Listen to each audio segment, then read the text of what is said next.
I was trying to find room in the show to talk about the Panasonic Lumix DMC LX100. I saw this on there, and I was trying to figure out why you put a camera from 2014 just in our show notes with no explanation. So what's up with that? We can't. No, this is like for next week, I think. You don't think you want to talk about it now? I mean, I do want to talk about it, but you've seen the show notes. We don't have time. There's no way. There's a lot. It's just with the ongoing thing of discussing point and shoots, which is going to be a big deal this year because of the X100 V2. X100V, the deuce. Yeah, that's probably what they'll call it. Yep. The second. Yeah. Not confusing.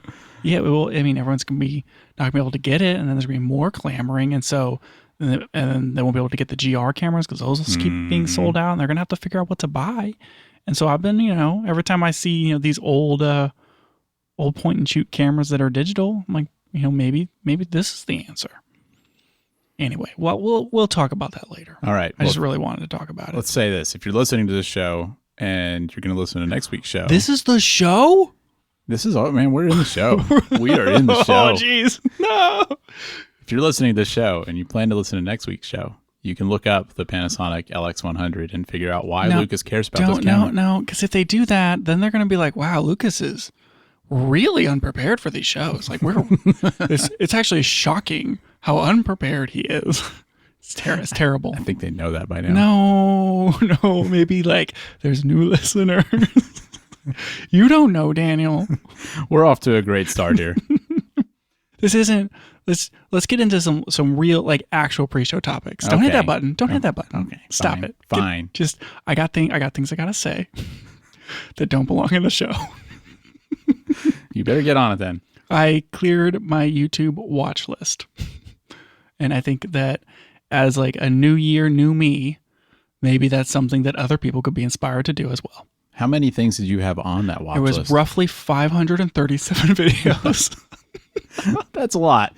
I'm bad at YouTube. Yeah, apparently. I'll go through the recommended for me, and I'll go through my subscriptions, and I'll be like, oh, I want to watch that. And I want to watch that. And I want to watch that. And I'll put it on my watch list, and then I won't watch any of them. Yeah, that seems like an ineffective and watch then list. The next time I open up YouTube, I just do the same thing instead of going to my watch list, because you can't set your watch list as your landing page.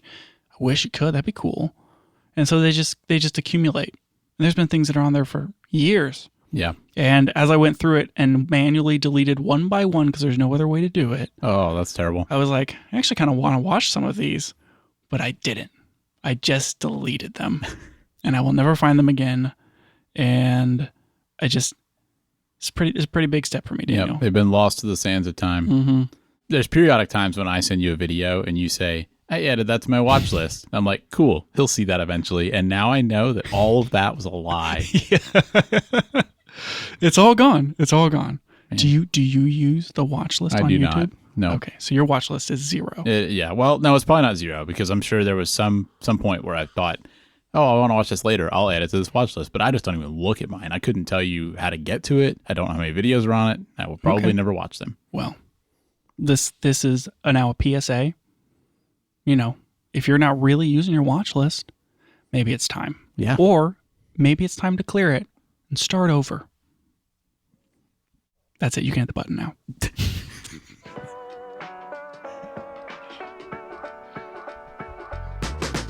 Welcome back to the Camera Gear Podcast. I'm Daniel. And I'm Lucas. And we're here today to talk about the gear, software, and techniques we use to shoot photos and video. I have another update for you on my saga that has been ongoing for 6 episodes. Yeah. Welcome back to the Film Camera Gear Podcast. I'm going to have to name this segment. It's not stopping. I got my photos back from my Minolta Himatic AF2, in which I said, I'm getting these developed by an actual development place, studio, lab. There we go. Lab. Golly, that's the word. That was tough. That was real tough. A lab. I got them back. And what I learned was I don't know how to use that camera. What happened? All the shots were perfectly exposed. So I was really happy to see. Do you really think they were perfectly exposed? I don't know. I don't know if I agree. I feel like that's up to artistic interpretation. And the camera formerly known as an artist, because it retired because it's from 1982, named Minolta, believes that these are perfectly exposed. Yeah. I mean, you could see everything. It was except for the things that were super blown out because of the flash.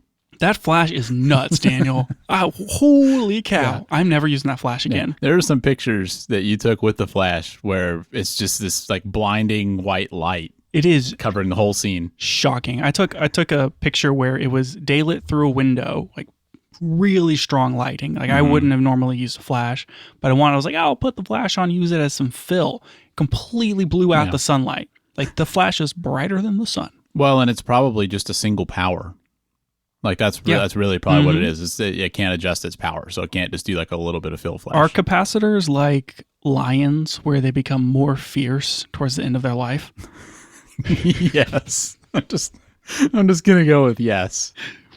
That sounds exactly right. So my aging lion camera, I'm just gonna retire that flash. It is aggressive. Yes. But the ones that were a little too dark that were beeping at me to use the flash, I was okay with how underexposed those were. So I'm just gonna keep doing that. Yeah. And then, but you had some problems with the focus too. Yeah. Right? So I was happy with the light meter works, but the focus, oh boy, I clearly don't know how to use this. One of the reasons I got the AF2 instead of the AF1 was because you're supposed to be able to half press the shutter to focus and then recompose and then take the picture. Yeah. I do that with my digital cameras a lot. Yeah. Well, most of the advice from the manual that I read through was like, push the shutter down slower. Interesting. One smooth motion if you're taking a picture with the thing directly on. But I think it's kind of a matter of like, I need to push the shutter down slowly and then make sure that it gives me some sort of feedback or it's not giving me feedback that it's out of focus, and then feel confident that I have the focus dial thing like perfectly over my subject. And then I'll take the picture. And I'm just going to try to be a little more careful about the focus, because there were almost all of my pictures that were of somebody who was looking at me dead center, and like they're the subject and they've posed. The background's in focus and they're not in focus. So do you think that you're taking the pictures too quickly? Maybe. Or do you think you're not, like there's a single focus point on this camera and you don't have it on the person? This is early autofocus stuff. And so it's probably slow for one thing. It's probably slow, and it uses infrared, I think. Is that what I said? Yeah, I think it's what you said. Yeah, it uses like infrared for that. Anyways, I think it's slow. It can be subject to interference, and I think I just need to know how to use it. Yeah. To use it with confidence. And whenever you're taking a picture with that camera, does it tell you when it thinks it is in focus? Like, how do you know? It tells you when it thinks it's not in focus, but you don't know what it's focusing on. Sure. And there's no means of feedback. I see.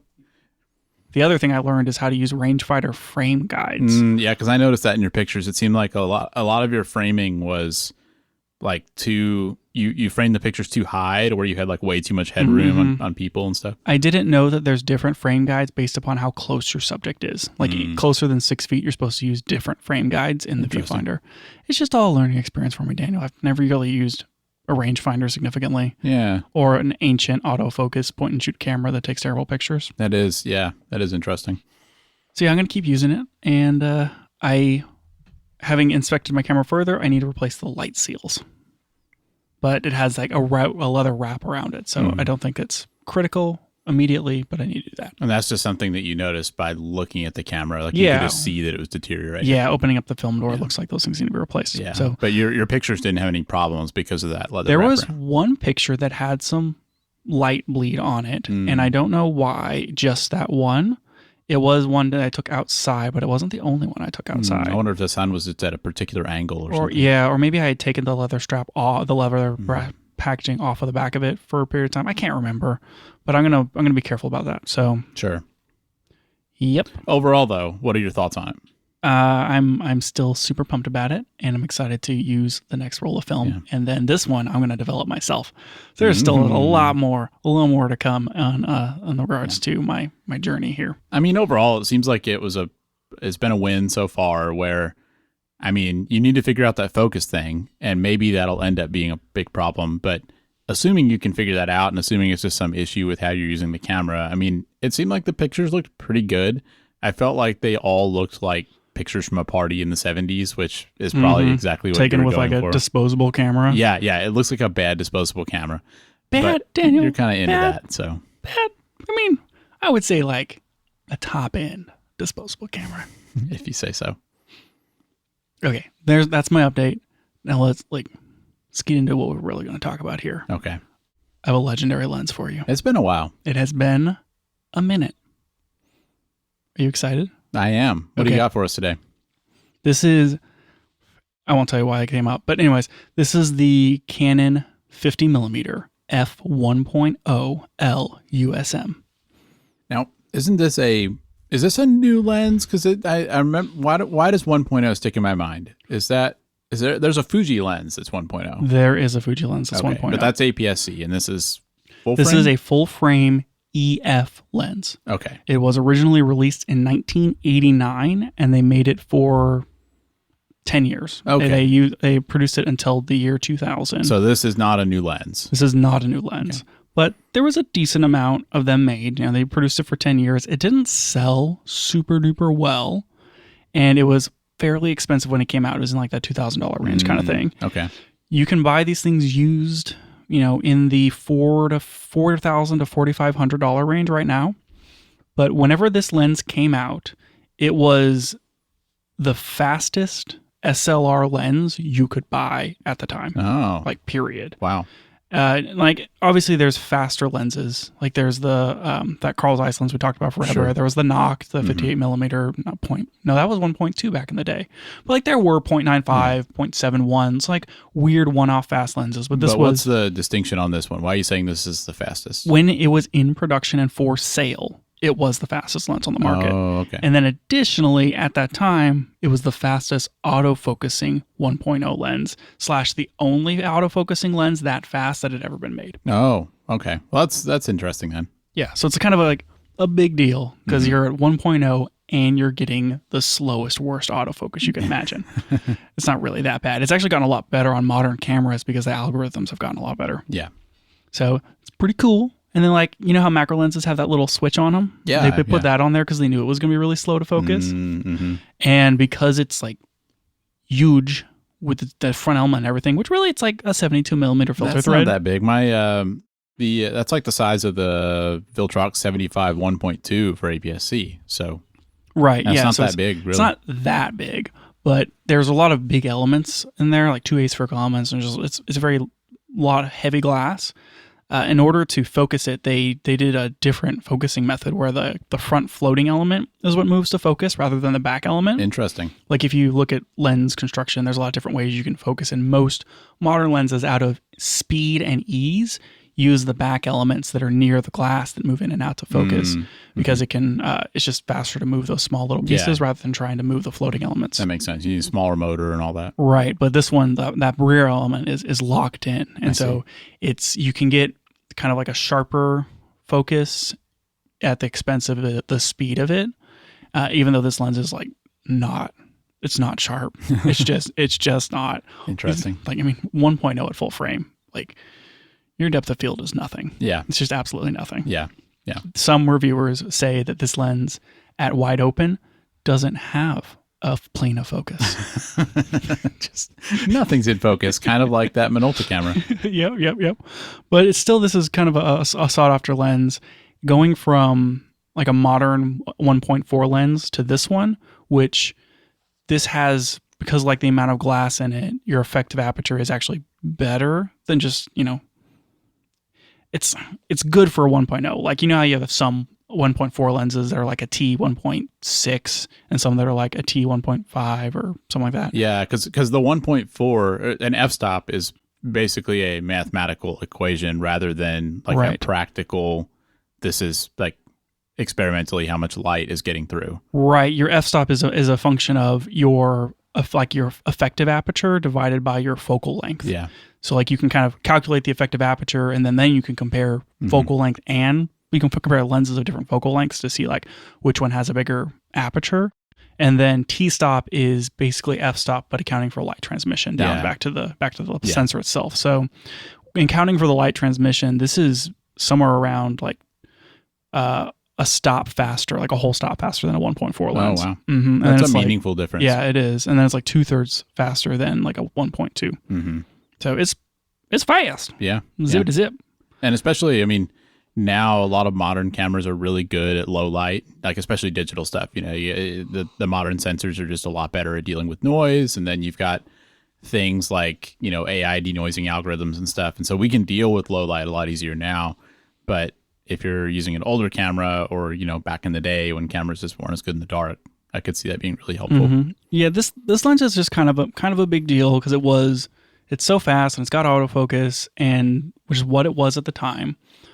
Even now, the lenses that have replaced this are f1.2 lenses. Yeah. The sacrifice of the light in trade for faster autofocusing and sharper images is what camera makers have landed on. Yeah. And so this was replaced with the 50 millimeter f1.2, and I don't think Canon's ever going to come back with another 1.0. Yeah. I mean, they probably just don't need to. Like, it's easier and better to just improve the camera's, the sensor's low light performance than it would be to make another f1.0 lens. Yeah. It's like, sure, you could get another stop, but there's a lot of trade-offs. It's just always not very sharp. Yeah, it's not sharp. It's going to be really heavy, big. Like, yeah, downsides. Right. Yeah, and like I was looking at because like the conversation kind of as this goes down, but like if you have a 1.0 50 millimeter lens, that is going to have like a bigger effective aperture, or it's going to have a roughly similar effective aperture of like an 85 1.4 or something like that. Interesting. Yeah, because the 1.2 and 85 1.8 is basically the same. 50 1.2 and 85 1.8. I see. Which is why Fuji's 56 is a 1.2, because it's almost effectively an 85 full frame whenever you do the translation. But you know, you're getting like an 85 style, you know, the size of the bokeh and the out of focus and all this sort of thing, but at a shorter focal length, and so it kind of gives some interesting looks that you can't really get with a 1.2, but it's close. Yeah. Okay. I think the other interesting thing is that this lens went out of production in 2000, and then now today there is one autofocus lens on the market that's faster than f1.2. And what's that? I mean, you already said it, so like this was like my big moment, but you already ruined it. It's the Fujifilm 50 millimeter 1.0. Yeah. And I think that kind of, we were like, oh, cool, 1.0 APS-C lens. That is the only 1.0 lens that's autofocus on the market. There actually aren't any other 1.0 lenses. They're all like 0.95 or whatever. But even the Noct at 0.95 is manual focus. Yeah. It also weighs twice as much. Yeah, I mean, to be fair, the Fuji lens is APS-C, and the one you're talking about today, as well as like the Noct and stuff, are full frame. So right, yeah. That's not an apples to apples comparison. It is not, but just the challenge of getting down to 1.0 is still a big deal. And it's something that a lot of manufacturers just don't really see a need for, it seems. And so I think that it's kind of interesting to highlight these autofocus lenses that are the fastest of the fast. Yeah. And like right now, Fujifilm kind of holds the crown, but it was preceded by this Canon 50mm 1.0 LUSM. And so that is my legendary lens. Yeah, pretty cool. Canon's always been doing new things and, you know, releasing lenses that other people aren't releasing. We're seeing that now with some of the stuff they're coming out with. And it seems like they've always been doing that. Yeah. So pretty cool. Cool. All right. I have another thing on here, which was like a side topic, which I feel like I should talk about somewhere else down the line because it has nothing to do with anything we're talking about. But since I'm already talking about it, I was looking at film cameras. Stop it. Yeah. Stop, Daniel. Shocker. Stop it. Just let me be me, okay? And I realized, I don't know why it didn't occur to me, I can buy a film camera that has EF mount, like EF lens mount on it. And I have EF lenses. Yeah. Like, why am I not doing that? Why haven't you done that already? I don't know. And so I was looking at like what's some good EF mount film cameras. And I came across the Canon A2E, which I learned is the first Canon camera to have eye autofocus. Interesting. Yeah. I had no idea that a camera that came out in, I don't have the date. It's like the late 80s, like 89 or something was the first time Canon had eye detect. Wow. Like, I wonder how that works. As in, it's looking at your eyeball in the viewfinder, and there's like 5 autofocus points, and it sees which autofocus point you're looking at. Oh, And then what? it uses that autofocus point to pull focus. Kind of like, like half pressing the shutter when, like using single point half press. It does that, but it has 5 points, and you just look at the one you want, and then it does the thing. Oh, that's weird. Like the Canon R3 does this, where you can like look where you want it to focus, and like it watches your eyeball and does the whole thing. They were doing this since 1989. That's pretty cool. What? I was like, hold up. You mean this isn't new? Nothing's new, Daniel. Nothing's Everything's new. been done before. Canon just pulled that all out of the warehouse and put that on the R3. Exactly. Yeah. I mean, this is like a rudimentary version, but it's pretty cool. Boy, I was like, I think this is the camera I need. Yeah, is that the one? Is that what you're gonna get? I don't know, Daniel. I don't know. I think that based upon where I am with my film journey, I still have like a $70 budget on buying film cameras. Still starting small here. I guess this one must be more expensive than $70. I mean, I think it's probably closer to 150 or 200. Oh man, that's gonna break the budget. I know. So maybe I'm not there yet, but I think that this could be pretty cool. The day is coming, and soon will be here in which you will have that camera. Yeah, I mean, you were telling me that you thought I might buy like 2 or 3 film cameras this year. Yeah, and you're thinking you might buy 2 or 3 film cameras this month. Well, I need the A2E now because it's super baller. But then also, I got to get the Fujifilm Natura Black. That camera is so small, Daniel. I was trying to find size comparisons, and somebody in one of the reviews said it's small enough that you could put 3 of them in your back pocket. I don't know if that's a very precise measurement. I mean, but I don't know when they did the review. Like, they could have been wearing Jinkos. Yeah, that's what I'm thinking. And in that case, you could put 3 of any camera in your back pocket. You could put 3 reds back there. Oh, geez. Anyways, so, the Natura is on my want list, but that one's going to be like $600. And I feel like I might as well buy a digital camera at that point. I don't know. Maybe this time next year, you don't even shoot digital anymore. Sounds crazy. The film pictures are not good. Yeah, but you're really into it. You really like that. Maybe like when I use those EF lenses, because those are really good lenses. Maybe that's it. That's true. That might help. Yeah. Anyway, this wasn't even what we're talking about here. What I want to talk about is real, like, forward-thinking technology. Okay. And I want to talk a little bit about the Vision Pro. Now, we've talked about the Vision Pro already, right? But we're not going to talk about like the Vision Pro because this isn't a tech podcast. I want to talk about like what it's, as far as like it is a content consumption device. Like, I mean, I'll pitch it to you first, I guess. Like, what is the Vision Pro primarily for? Like, with all the marketing material and this like how it's being positioned by Apple. Yeah. What do you think they're hoping that this thing is for? Yeah, that's a good question. I mean, I think that they maybe don't really know yet. So when I think about it, I compare it to the Apple Watch, where they came out with it and it had, a number of different features. They talked about the fitness tracking stuff, seeing notifications on your phone, but they also had all these messaging features where like all these different ways you could send messages and emojis and stuff to friends. And they even had a thing for a while where you could like share your heartbeat with somebody else. You remember that? Yeah, I do. And so they had all these different things, but after it had been out for a few years, they started to figure out the features that people really wanted and the reasons people were really buying an Apple Watch. And, fitness was one of the big categories. There were a couple other things too, but I think fitness is probably the biggest one, and like health related things. And so in more recent years, they've really started focusing that product down to, primarily solve those use cases. And I think it's better as a result. I kind of think it's similar with the Vision Pro, where content consumption is one thing you could do with it. They've also shown a lot of like people doing productivity things, like using your computer in this virtual world. They've shown it as a content creation device too. So it has cameras in it and you can use it to film spatial video and stuff like that. And so I think that maybe they don't really know yet what people are going to do with it. One of the things is, and like everything that I've seen about it, the content consumption piece and it just being a screen seems like a lot of what they're leaning into as far as it's a like productivity or like watching a movie or that sort of thing. Yeah. 3D TVs just went away. And it seems to me like, this is kind of my conclusion, I'm just going to start with it. A lot of the 3D technology that we've seen through the years with like 3D cameras and stuff from like, you think about like 2010, whenever like 3D movies were the bee's knees. and it was like everyone has to buy a 3D TV for their home. You're going to wear these glasses and blah, blah, blah.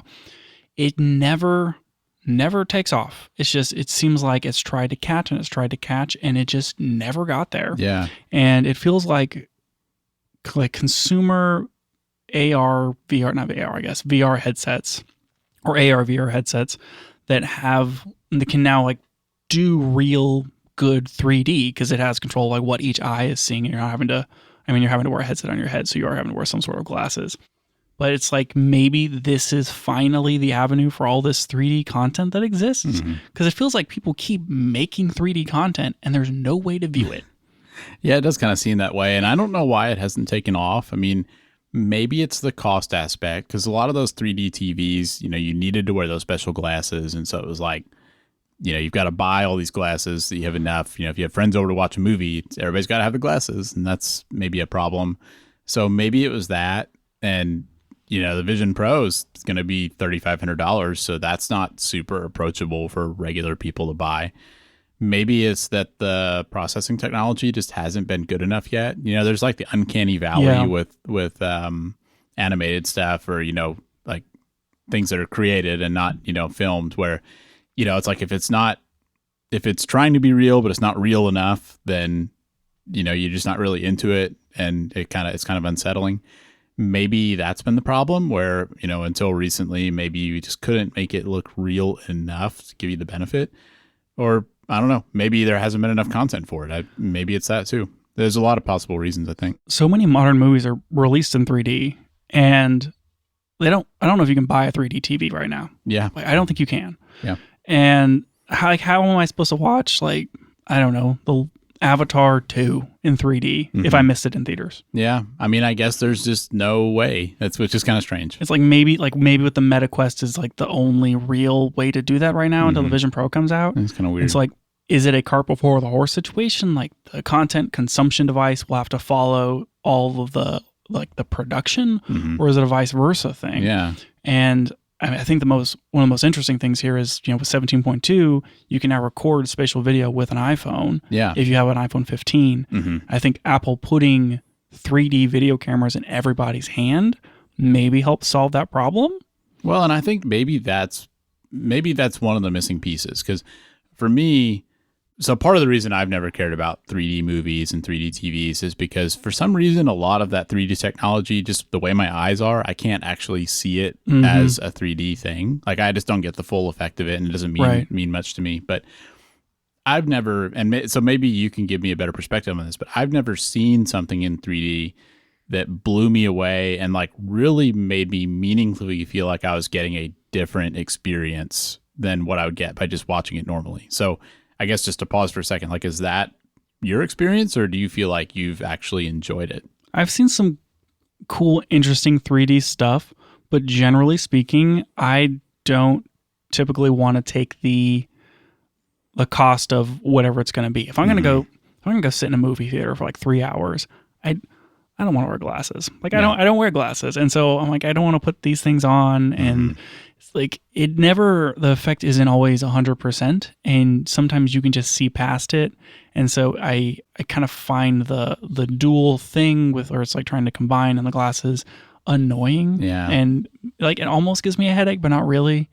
And I just haven't been super into that. I have tried briefly a friend's Quest where it was some 3D game or whatever. That was pretty cool because it's more similar to like real life. Interesting. And so I think that maybe something like a VR headset is the most impactful way to view 3D content in a way that you don't really get from like a movie theater. Yeah, because I mean, I guess at minimum, like there's this huge difference in that with a VR headset, you're in the scene and you can look around in the scene, right? And you can see different things, and like maybe the 3D gives you some information where you're like, oh, there's something behind this that I can like kind of look around. Whereas on a movie, I mean, you're still just watching whatever they want you to see. Like it's taking you for a ride. It is using the 3 dimensions to further direct your attention and tell a story rather than you're participating rather than being the active one. That feels like a big difference to me. Because I think like, when I watch a movie, I'm having to suspend a lot of disbelief already. I mean, like, obviously the script might require that, if it's a sci-fi movie or something, then clearly I'm already having to suspend disbelief, but I'm also sitting there just as an observer watching this thing. And so maybe that's why I don't really feel like it adds much, but I guess it's just like, I enjoy watching movies in 2D and that's fine. And I get a lot out of it, but I mean, I can definitely see value in, having it for something like AR or VR where I'm like in a world and moving around a world and maybe it makes it feel more real. I don't know. It seems like an uphill battle to me. In like, if you're watching something, I think in VR that's like to avoid like motion sickness and all this sort of thing, like you have to go high frame rate, and there's always the push of like, does this look filmic and high frame rate versus not, and it has to change the way that things are captured. And I think it's going to be an interesting hill to get over. Yeah. And I don't know. I don't know what's going to happen. It's something I'm curious to see, and I feel like all history around this is that it just has never worked. Yeah. I do think that, you mentioned the iPhone supporting it. I think that's that's probably the best chance it has of succeeding. Right. Because for one thing, it puts that capability into the hands of a lot more people because so many people have the iPhone 15, or newer phones. But I also think that maybe we'll care more about it when it's stuff that we've captured. If I'm watching a 3D movie of like an event that I was at or something I experienced, or short video clips that you've shot. Yeah, because maybe then when I'm looking back at it, like I have the memory of having been there and maybe seeing it in 3D, like maybe that helps me cross that uncanny valley a little bit to where like even if the effect isn't perfect, like I've got a little bit of my memory and I'm seeing it in 3D, and maybe that makes it feel more real to me. Have you downloaded 17.2? I have. Yep. And have you taken any spatial video? I haven't done it. I opened up the camera app and saw what, saw how the function worked, but I haven't actually filmed anything in it. Can you take spatial photos? No, it's just the videos. Interesting. Yeah, and it makes you put the phone in landscape mode. It also puts a horizon on, and so it's like a level, and so it That's cool. Kind of shows you if you're not level, which makes me think that it's going to be a problem, if you're not filming it level. Yeah, like, I could see that being an issue. Like you're not going to be able to film vertical spatial video and have that make any sense. So I think that the effect is going to be limited with the iPhone. One of the big things with 3D video is the ocular distance, and that's the distance between the two lenses. And for ideally, you want it to be the same distance as your eyes, or Sure. like a standard person's eyes, I guess. Yeah. And that will be good for like a certain distance. But if you want to create a 3D effect with something that's really far away, like 10, 30, 40 feet, that ocular distance has to actually get greater than your eyes in order to then create a level of three dimension. And so I think that the current iPhone setup, those lenses aren't even the same focal length. So it's doing some weird software stuff. And then the ocular distance is like a centimeter. Yeah. Yeah. I mean, all the cameras on the iPhone right now are kind of clustered into one corner. You could imagine that maybe in some future iPhone, they'd have like one lens on the top and one on the bottom of the phone or something like that to get them a little bit farther apart. I mean, it clearly seems like, I think it was a great move for them to put that in this iPhone before the Vision Pro already comes out, because there are going to be people on day one that buy the Vision Pro and have known they were going to get one. And so they've already filmed clips. And I think that's really cool. I think I should probably start filming some in it, because if I ever get something like that, like it'd be cool if I have some stuff, from the past in it. So I think that was a really good move. But I do think that we'll see future phones or future capture devices that are more optimized for that. I do want to talk a little bit about stuff that has existed before as far as capture devices. And maybe you don't have an iPhone 15, but you want to start capturing stereo photos or video so that whenever you get your Vision Pro, you're ready to rock and roll. Yeah. And so I kind of did a deeper dive into, all the different attempts at like stereo video or stereo photo.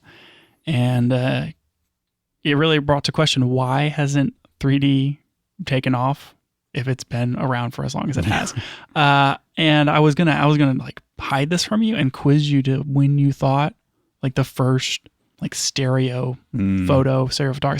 photography thing. That's a good question, and I've seen your show notes, but I think if having not read through that, the first thing that would have come to mind for me would have been that ViewMaster thing. I don't know if you ever saw one of those, but is that it had like a dial? Yeah, and you like rotate whenever you're a kid or whatever, you like put the things in, you can like see two things. Yeah, like that was kind of what I thought of. It's 1839. It's a lot older than I would have expected. Some of the stuff that I was reading was like, before modern photography became a thing, this was a thing. It like happened at the same time. That's really interesting. And they had these like stereoscopes for you to like view the 3D pictures, but it's basically the concept of like taking two images at the same time from slightly different angles and then like viewing them at the same time so that you can then get a three-dimensional effect. It's really weird that that's as old as it is, because it makes it feel like it was more important back then than it is now. Yeah, some of the stuff that I found is nuts. But the Stereoscope F40, which was originally designed in 1838 and came out in 1839, is the original stereoscopic photography tool. It's like before the Civil War happened, there was stereoscopic photography. Yeah, dude, it's crazy, nuts.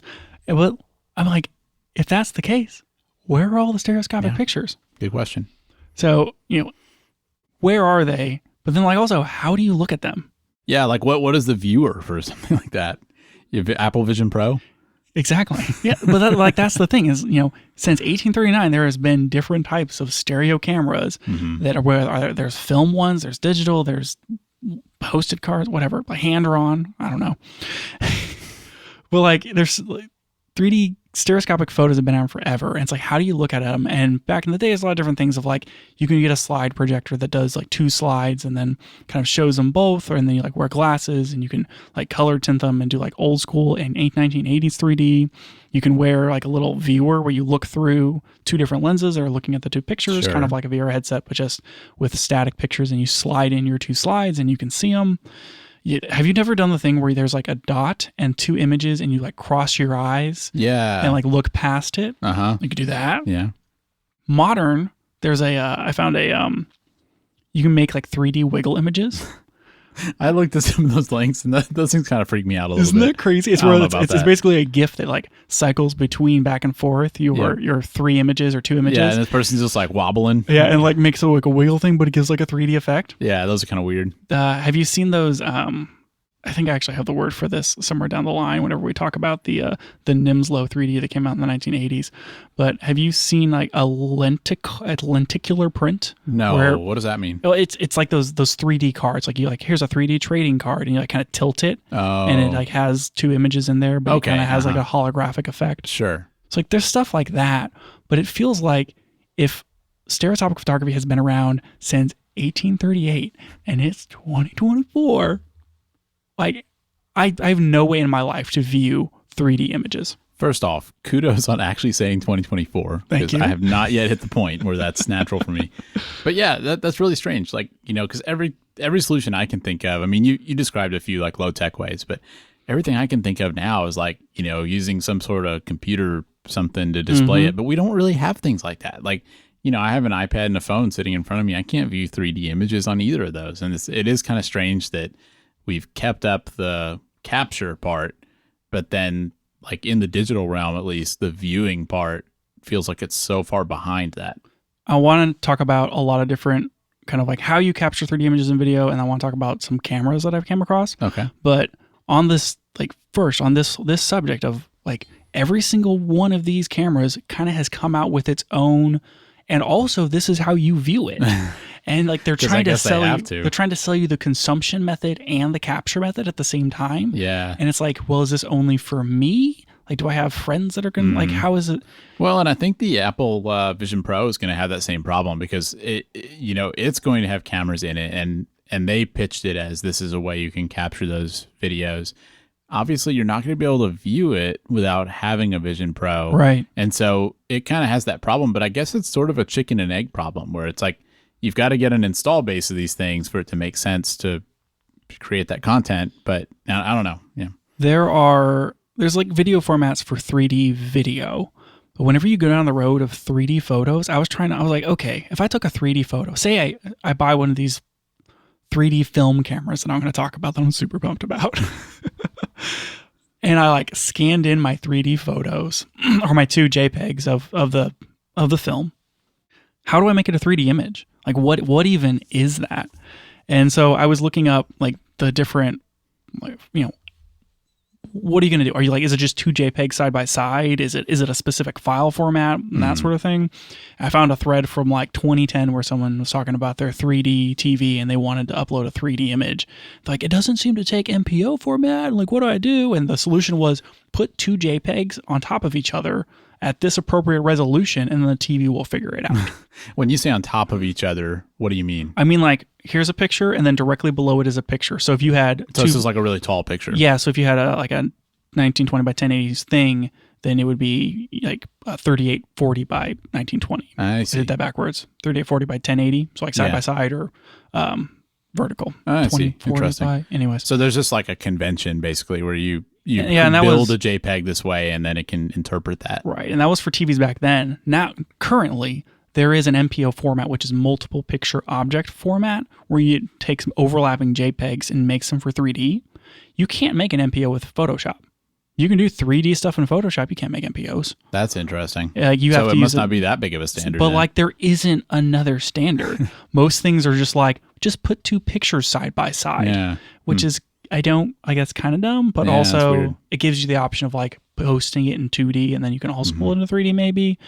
But like, I kind of started going down this hole and I'm like looking for software that can do these things of like, there's the Wiggle stuff that we talked about and there's MPO, and some of these softwares were like 2005 HTML pages. They're like, download this link. And I was like, oh, that's where we are with viewing 3D images and 3D file formats in like current modern technology is an HTML web page with links. That's pretty crazy. That is like, I guess this is an open source software that started in 2010 and hasn't been developed since because 3D TVs never took off. I mean, like you said, I think it's farther along for video because I think that, which is so like, funny. Like I think Apple already has a format for spatial video. They Right, must they do. because you can film on the iPhone with it.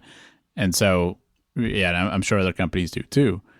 But yeah, I guess for photos, it's just not something that people have really focused on. I know that like spatial audio is a big deal right now, and I'm curious. I haven't actually dug deep on what spatial video that format is and like how those containers work, and like, is it an .mov still or with like different encoding in it, or how that actually works, and does it have spatial audio tied into the spatial video itself, and is it different than like if I downloaded a 3D movie, like is that a different format or a different codec? Are we gonna have like a whole codec thing on with 3D, just like we did with like MOV and MP4 and MKV and all that stuff?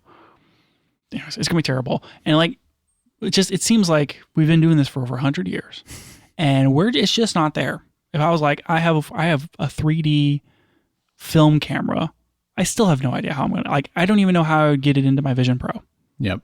No, it's just the most ridiculous thing. Yeah. I mean, it's all too early days, which is crazy to say. It is. That's exactly. So it makes me so dubious on the success of like 3D video, 3D photo for the Vision Pro, because it just has failed over and over and over. I feel like, I think you're right. And I feel like the device has to succeed on its own merits and just happen to support 3D for this to ever work. Because I think if you could fast forward to a future where everyone has one of these, like whether it's an Apple Vision Pro or some future, Google Vision Pro or whatever, if everyone you knew had one of these, then I think that 3D video content and 3D photos would be an easier sell. Sure. Because you could create this thing and like everyone could see it. And I think then it would work. But I think people aren't going to buy into it just for that. Like we've already proven they're not willing to buy 3D TVs for that. And so it seems like it's got to succeed on other merits, like whether it be like the productivity stuff or the other benefits of having, really good video goggles or whatever. But if they can sneak these into people's houses, I think it'll take off. Yeah, maybe. I'm curious to see. Maybe finally we'll have this 3D viewing device that's like people all of a sudden accidentally have. And now like, oh man, I was into stereoscopic photography back in 1993 and I have all these stereo pictures that I can finally view like 30 years later. Okay. I want to talk about, like, this is a camera podcast. So I want to talk about the cameras and I want to talk about capturing 3D. Okay. That sounds good. All right. So we already talked about interocular distance and how that's like a big deal as far as 3D images. And even if you have like some of these cameras I talk about, like for instance, the Stereo Realist, which is a 35 millimeter twin lens film camera. the ocular distance of those is about the distance between your eyes. Like if you imagine a film camera that just has two lenses on it, it's basically what this is. Sure. This specific camera was produced from 1947 to 1971. Wow. And is that a 35 millimeter? Yeah, it's 35 millimeters, and it was quote unquote the most popular 35 millimeter photo camera ever made, stereo photo camera. How does this work with film? So you just, it seemed like a roll. You run a roll of film through the back of it, and then different ones had different ways of doing it, but they indicated like left, right, or had some like orientation for the image on the film itself. So like imagine like a film strip and a picture in it. Outside of the picture area, there may be like a dot or a marking so that you know which image goes with which image. And then the film itself, they're out of order because it's taking two pictures at the same time with two lenses that are separated by a distance. Right. So it's like these two go together, slide over, and then the one between those two and then the one before the first one, maybe like those go together. I see, because the lenses are farther apart than two frames on the film. Exactly. Okay. Right. So it's kind of like if you have two lenses, maybe it's like picture, space, picture. I see. And then it kind of slides through, and like you have to kind of skip over the extra one so you don't get a double exposure and blah, blah, blah. Yeah, it's just interesting because it's like a lot of engineering went into making this work. Yeah. And then they just stopped. They didn't do the rest. I don't know. People were super in it for like 30 years. I don't know. Like you use the slide things or whatever. So like interocular distance, a lot of these lenses are like f3.5 lenses or like f11 kind of thing. And, you know, they're the same lenses and you want those lenses to be really similar. We talked about distance from the subject being important. So like if you had a stereo realist, then you probably aren't going to take pictures of something that's 30 feet away. You're going to take things that are like, 3 to 10 feet. That way you get a 3D effect. Yeah, that makes sense. Because I guess the other part is, I don't know enough about how human eyes do this, but I have to imagine, like, well, I mean, if you try and focus on something that's, if you try and focus on your own nose, your eyes, like you go cross-eyed, right? So that makes me think that as you get farther away from things, your eyes like tilt in or out from each other to see them. But a camera like this is not doing that. And so that's probably part of why you kind of have like an optimal distance for this stuff. Yeah, you definitely do. And it's like considers the angle of view of the lens and like where those angles of view cross and like where that optimal distance is. Yeah. And if you could tilt the lenses somehow, then maybe you'd be able to do, maybe you'd be able to optimize for multiple distances, but you can't do that. So yeah, and a lot of these are 35 millimeter lenses, which is kind of normal-ish field of view. So just kind of normal-ish field of view, and then that width and like the distance, and it's just very specific applications. So I do want to talk a little bit about the video stuff, but I'm going to tell you a little bit more about some super cool film cameras that you can get. Because they're, like I already said, 1947 to 1971. Stereo realist. That's the sweet spot. There's the one that came out in the 1980s, which is the Nimslo 3D. And this one was, quote unquote, the first pocket size 35 millimeter. This is like the Fuji Natura pocket size. It looks the same size. All of this stuff is the first. Like I'm going to get to the Kodak here, and the Kodak stereo camera was like the first something 35 millimeter, whatever. But they're all like, oh, this is the first. It's like, it's not. They can't all be the first. Like one of them's like the first 35 millimeter because everything was 120 before. It's like, no, it's not. Yep. Stop it. Get out of here. Okay, so the Nimslo 3D was from 1954. Sorry, this was a note about myself of like, it's the first pocket size. And I was like, that's really annoying because like Kodak made one in 1954 and that other one was 1947. I already talked about that. Okay. What was exciting about the Nimslo was the lenticular print. Mr. Jerry Nims himself invented that style of printing. And you can take your pictures with your Nimslo and then you would send your prints to them and they would send you back lenticular prints. So you can have like 3D hologram prints of your film photography. I mean, that's actually pretty cool because then you don't need a special viewer for it. You just have like this physical thing you can hold in your hand and you can view, some sort of cool image. That's kind of neat. In 1982, it was the fastest selling 35 millimeter camera in the US. Wow. Daniel, it was on the cover of the Sears catalog. I mean, that's a big deal. Yeah. Big deal. Gone. Yeah. 30 years later, gone. Like, what Yeah. are we even doing? Yeah. Can you even get something printed lenticular now? I just bought a 1980s camera. It wasn't this. Wasn't that? Nope. Should have been. I don't even know where I would start to get a lenticular print. Yeah, I don't think the local camera store is going to be able to help you with that one. Yeah, no, I would ask for it and they'd go, "What? What am I going to do with all these 3D images?" I would like to see that conversation, but you have a good point. Next one here is the Kodak Stereo, which is kind of what started me down this path.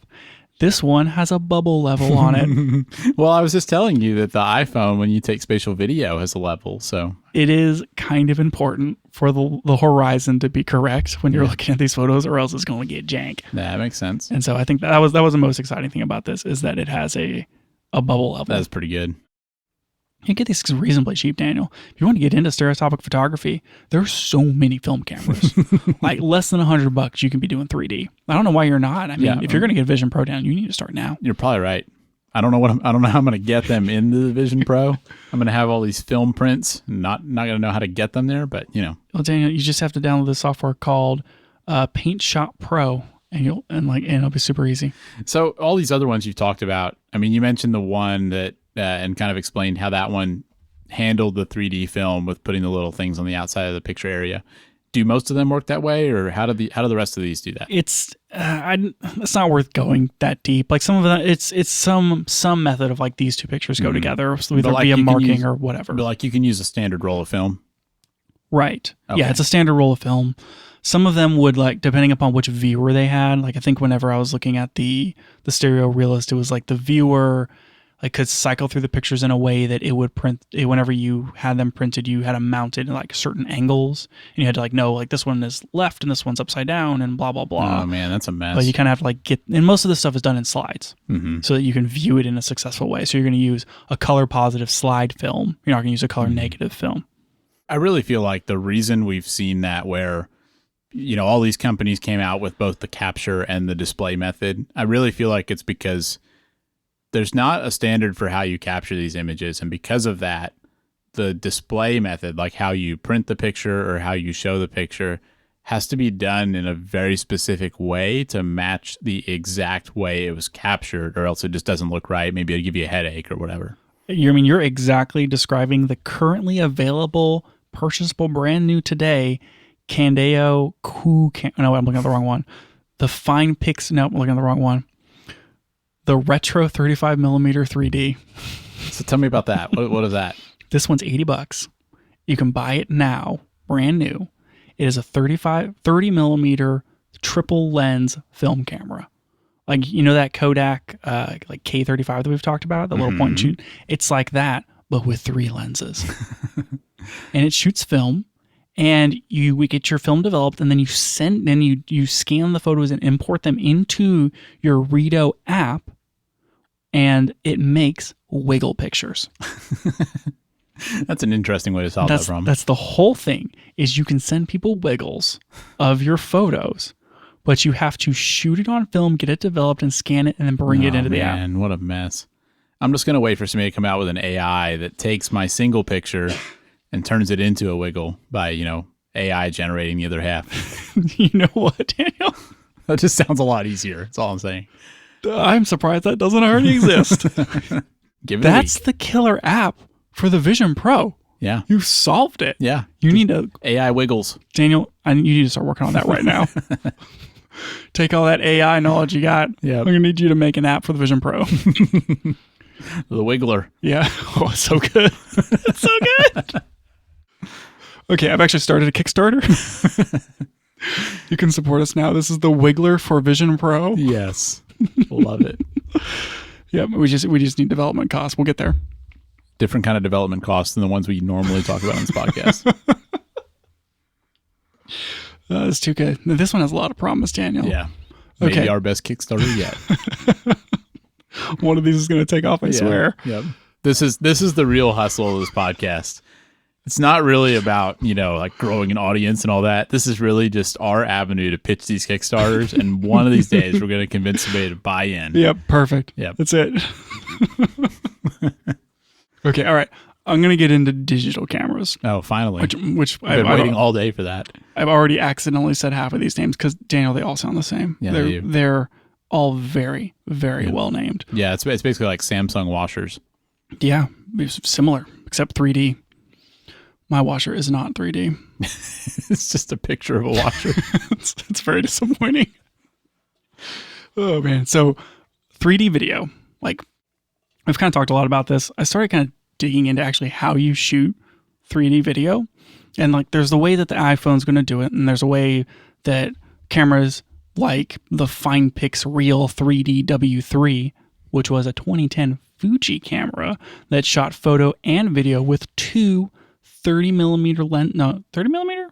Roughly, yeah, whatever. Two stereoscopic lenses and a 1/2.3-inch sensor. CCD, pretty big deal. Yeah. So do you know what, like, camera like this, is this using two separate of those sensors, or is it putting both of those images onto the single sensor? From what I can tell, it's two sensors That's going to drive the price up. because like they're farther apart. But, you know, I mean, it's the same thing with the iPhone, right? It's like Sure. two sensors, two lenses, pointed straight out. They have a thing going on. Okay. That's one way to do it. That's not how modern movies are shot in 3D. Okay. So what's different there? And I think that the way the modern movies do it is maybe makes a little more sense because we talked about like if you have two cameras that have an ocular distance, that like where that the view field of view crosses and like the distance and all that stuff kind of can get restrictive as far as where the 3D effect makes the most sense. Sure. As far as like how it's viewed. So what people will do is they'll use it's this box and they use a beam splitter rig thing to create the 3D effect, which is a little nuts. So what they do is they take two cameras, and I'm going to describe this in words at you and see if I can get it. All right. Because whenever people described it to words to me, I had no idea what they were talking about. You have two cameras with the exact same lens at a 90-degree angle. So that can be one's facing forward, one's facing to the right, one's facing forward, one's facing down. Okay. Usually down. So like facing forward, facing top down. Okay. And they're mounted like on a box of some sort. Mm-hmm. And these lenses are gen locked, which we talked about on the creator thing with like those FX3s. That was one of the problems with those cameras is they don't have gen lock, which is like you hit start and they both start recording at the same time and they're exactly perfectly in like sync. the frames are lined up. Yes. So like that's super important for 3D. You have to have a camera that has gen lock. A lot of modern mirrorless don't. Yeah, that's a real pro level feature. I wonder if the S5 Mark II has gen lock.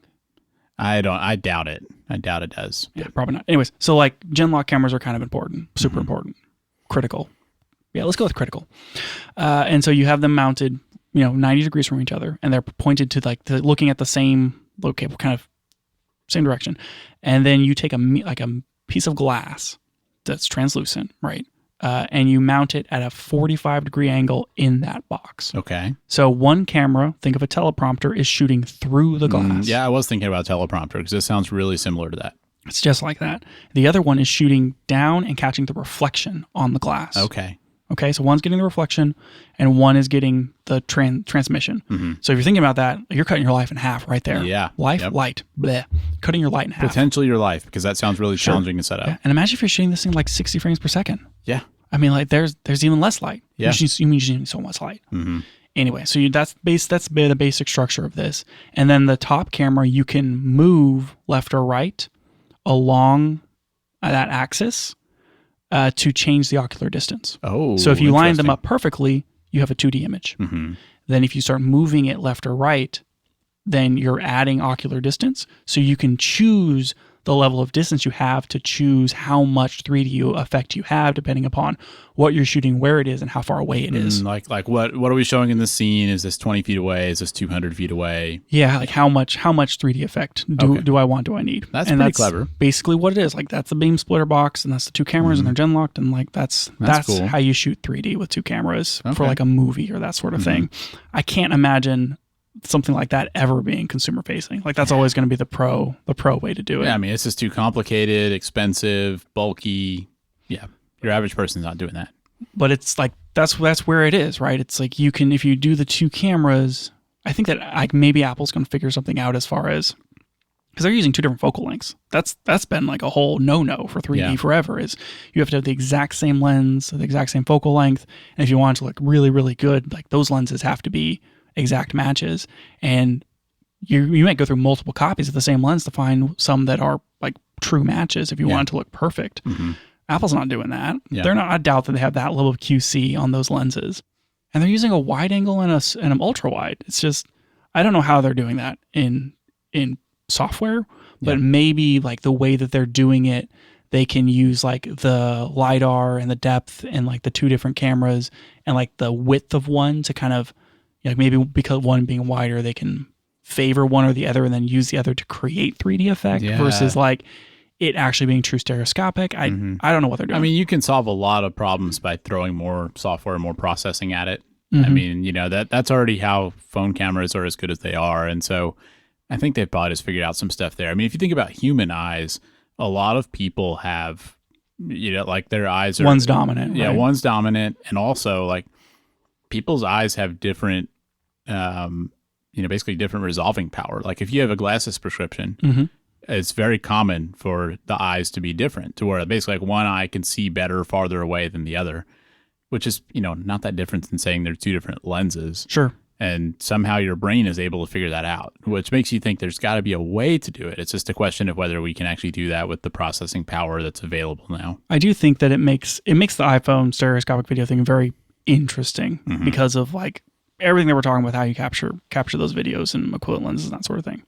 So most of the consumer stuff that you're going to buy while you wait for your Vision Pro are going to be the two lenses. Yeah. I think the FinePix one is kind of cool. I don't know if you've clicked the link and looked at it, but it's like a cute little point and shoot, and it's CCD, and like, you know, the CCD gang's going to be super pumped about that. And you can just small shoot 3D. Sensor, but yeah, that's kind of. You get this thing for like $250. That's kind of cool looking. Yeah, I like that. So like maybe this is your answer if you don't want to deal with the digital files. I have no idea what the images that come off of this are formatted as. Yeah. Like, how does that work? I don't know if it's proprietary, if it's just two JPEGs smushed together, if it like I think it can shoot RAW, but I have no idea, Daniel. Interesting. It's very, very interesting. Yeah. Okay, the next one I have for you here is the Candoa QCam, which is QOO Ego 3D. And this is a current product. And it's got an f1.8 lens, 66-degree field of view, and it is a viewer and camera simultaneously. That sounds so familiar. like you hold up the thing and like you take the picture, and then whenever you're done with your picture video, this base thing snaps onto it, and whenever that happens, it goes into viewer mode. Interesting. It's like it magnetically attaches, and then whenever you're in viewer mode, you can like go back and view your thing, and it's got like two 1080p displays that can go to 60 frames per second, and it can shoot JPEG and DNG, and it's got two 1/2 inch sensors, and it's just this little like viewer capture 3D thing, which is pretty weird. The same stupid thing that's been made since the 1940s. Yep. But just here's the viewer, here's the capture. Just a digital version. Yeah. Well, like, you know, this one's instant gratification, right? Like you can see it right after you capture it, and it's the same device. So I think like this is a really clever approach, but like there's not a lot of stuff on the market right now that do this. Yeah. Whenever I saw this, I thought about that Canon RF lens. So they there's do have that. Yeah, for the I think it only works on the R5, and it's basically like, you know, you mount this single lens on a single Canon R5, but then the front of that lens has two lenses on it, and it's made for making VR content. Yep, and then so it cuts down how much sensor space you have, obviously, because it's like cramming a 3840 by 1080 image effect, like roughly that, whatever that's 3:1 or. Is it 3:1? No, 9 by 32 image into a 3:2 sensor area. So like super cropped down, but get you what you need to shoot in 3D. Yeah. Well, and I mean, that solves a lot of the other problems. Like you only need one camera. You can use your camera you already have. One camera, the Canon R5. Yeah. yeah. One specific camera. But I don't know. The other thing that stood out to me about this is this feels like this whole market space feels like it's made for Insta360. Sure. Like those guys make so many weird cameras. They kind of pioneered the whole 360 camera thing. I mean, they didn't pioneer it, but I feel like they made it. They commonplace. innovated on it in a way that made it commonplace. Yeah. Like I have a Ricoh 3D camera thing that I barely ever use. Yeah, 360 camera. Yeah, a little 360 cam, and it's the 360, like the Insta360 ones, are just kind of better at video, and I think that was the thing that really unlocked it for them, was like the software and the video and how you use them. But they've got they've got those, but then they have regular cameras. They've got stuff like the Go 3. Like they're comfortable making cameras in these different form factors, and so they're a company I'm keeping my eye on as some of this, like the Vision Pro comes out, and then we'll see what happens. If other companies make similar products, maybe as this VR stuff gets more common. But like, I would love to see Insta360 come out with something to make this sort of stuff. I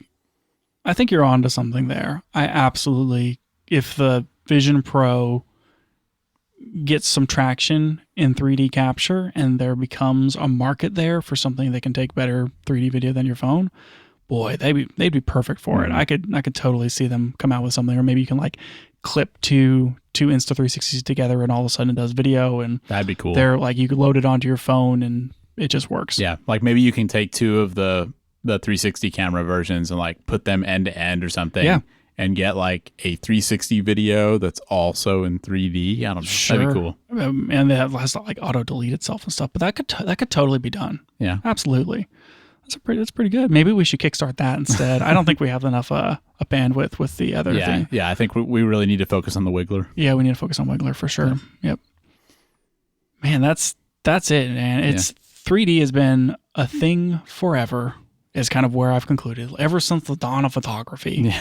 There has been 3D photography. Well, that's what's so surprising about it is that, I mean, I guess, maybe I'd seen, I knew about the Viewmaster, but I didn't really realize that there were all these film cameras that did 3D. And it's so weird that used to be such a big deal. And then it kind of went away. And now it's like, there's not really a way to consume that. And it feels like people aren't really asking for that. And it's just strange that that's happened. I'm going to argue that it was not a big deal. And that it's never been a big deal. And people want it to be, because it, on the face of it, it seems just so perfect. Like I found an advertisement for the Kodak camera. What was it? The Kodak Stereo, where it's like, look at this image of this lady in a bikini. What if it was 3D, fellas? I was like, geez, Kodak, you need to calm down. Yeah, that's some 1960s marketing for you. Yeah. Yep. It's like, you can only see this at your camera store. Okay. But like, it just, I don't know. This is why I want to talk about it, right? I wanted to secretly talk about film cameras. But then secondly, I don't know. I want to see where the Vision Pro goes. Yep.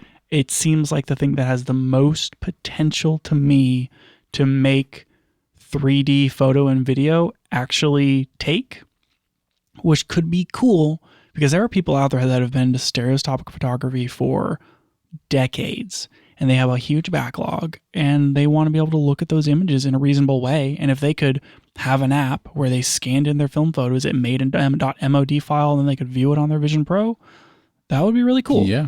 And so I think that like this is the next semblance of something that has the potential of what 3D TVs failed to do. Mm-hmm. And I'm like curious to see if it happens, but I feel like history has kind of pushed against this.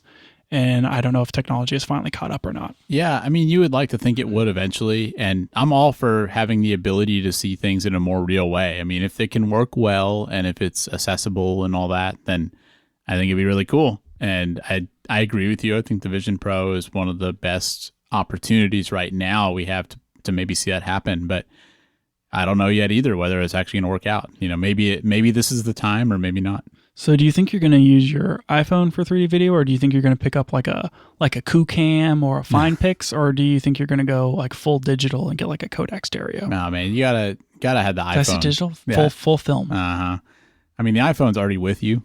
I feel like that's going to be the thing to beat. Like, am I really going to buy this? Like, I can't even convince myself to carry around an XT30 to take photos.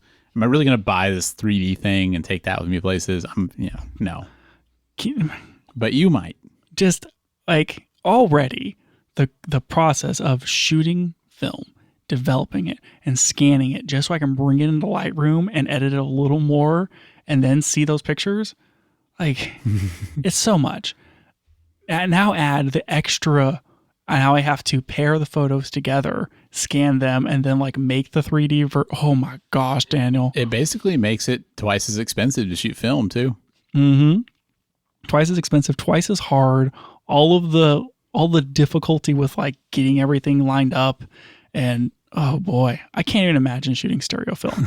Yeah, that might be a bridge too far even for you. I'd have to get like a one of those viewer things where like like when you're a kid or you click through them or whatever. Those kind of things where you slide the color positive film in it.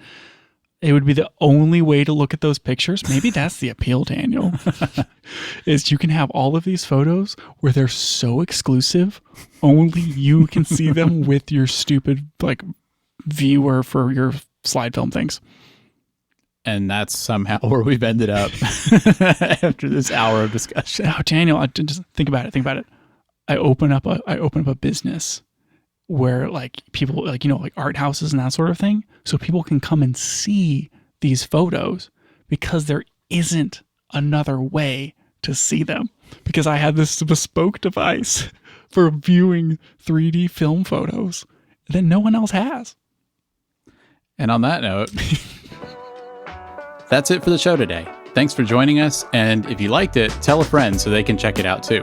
You can find out more about the show at www.cameragearpodcast.com, and you can find us on Twitter @CameraGearPod. We'll be back with more next week.